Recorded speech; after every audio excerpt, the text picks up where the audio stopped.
每一次都很顺利的相安无事，换来一张价值马币的罚单。马来西亚的罚单竟然能有折扣再折扣。要缴罚单的时候，不是去警察局，而是去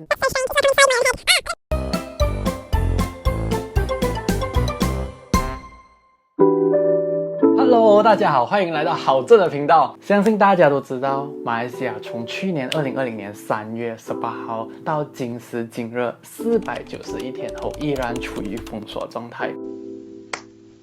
我们已经经历了无数个 MCO， 有 FMCO、CMCO、RMCO， 甚至是我也不知道是什么 MCO 了。好，废话不多说，我就给大家分享一个故事。在一个风和日丽的早上，浩浩一如既往从位于安邦的住处前往Cheras Maduri的Aeon超商购买日常用品。一直以来，从去年 MCO 1.0开始，浩浩来来往往这个超商已经不下10次，而且都是为家里人购买日常用品。一些小众也知道，如果要从安邦去Cheras Maduri，主要的道路是会经过 Shambalin 的一个路障。警察叔叔们都会循例要求浩浩拉下车窗，问他 Dari mana? Ke mana? 然后浩浩都会如实禀报。可是就在2021年6月22号这一天，悲剧发生了。浩浩经过路障的时候，被要求缴上身份证，换来一张价值5000块马币的罚单，不是100，更不是1000，是5000块的罚单。没错，故事的主角真是本浩，浩浩本人无误。事情是这样子的，就在我被警察叔叔拦下来了过后，我就被要求把车靠边停，被叫到去一个他们暂时 set up 的帐篷，然后我就跟他们面谈。就有2个警官告诉我说，我违反了防疫期间的一些标准作业程序。那一个标准作业程序就是我已经跨州了，然后在疫情期间，其实我们是不被允许跨州，我相信大家也都知道。可是问题来了，过去1年多我来来往往这个地方，警察叔叔都给我过，每一次他们都会问了 Dari mana? Ke mana? 我当然就回答 Dari Ampang 啊，可以用马路利啊。然后每一次都很顺利的相安无事，我都可以去到商城购买我的日常用品。可是就这一次那么倒霉，我就被他们叫住，然后我就收了一个5000块的罚单。过程中我也看到我前面有一个华人安哥，也是很不小心的违反了这个条例，然后也是拿了一个5000块的罚单。在我之后呢，又有一个华人的小哥哥，应该是大我1年，因为我看到他的 IC 上面是96的哟。然后他也是因为一样的原因而中了罚单。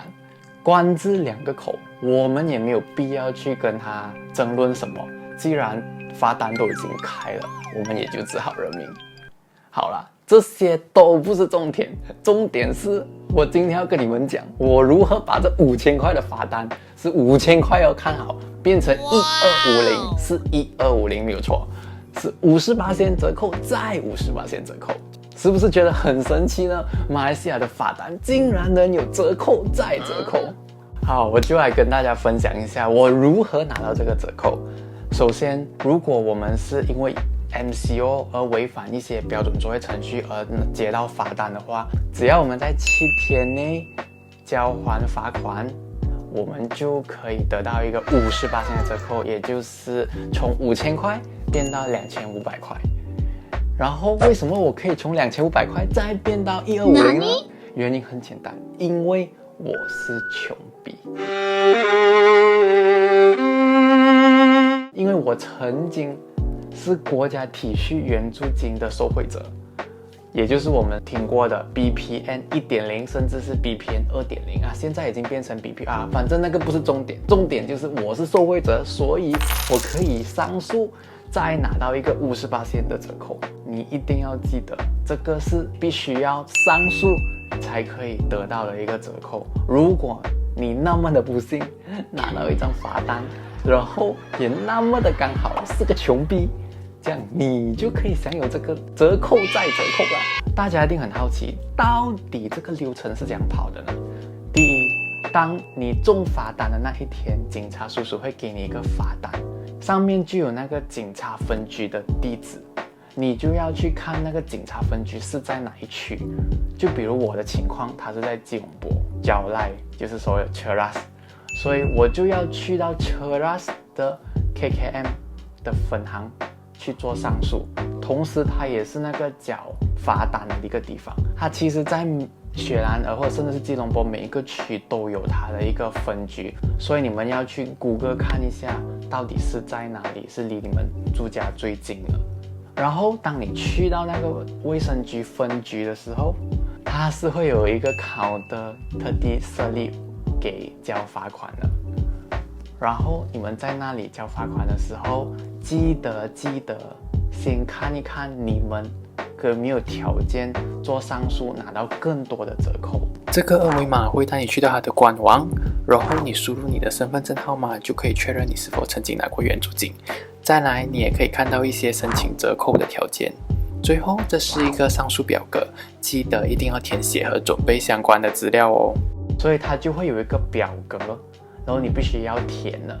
为什么你要上诉？你上诉的理由是什么？当我填好那个表格，然后我就会交给那边的警官，那边的警官就会盖一个印章，写着 approve。approve 了过后，我们就可以拿着那个表格去那个财务部缴罚款。然后缴罚款的方式很简单，用 debit card 或者是信用卡是绝对没有问题的。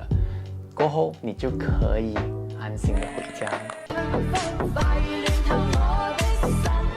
所以大家就不要误会了，当你要缴罚单的时候，你不是去警察局，而是去那个卫生局。可能有一些网友会问，如果我的家是住在安邦，可是我要过去那个 Cheras 的地方缴罚单，这样我不是要跨县多一次，然后我又要中一个5000块的罚单，只为了给一个5000块的罚单。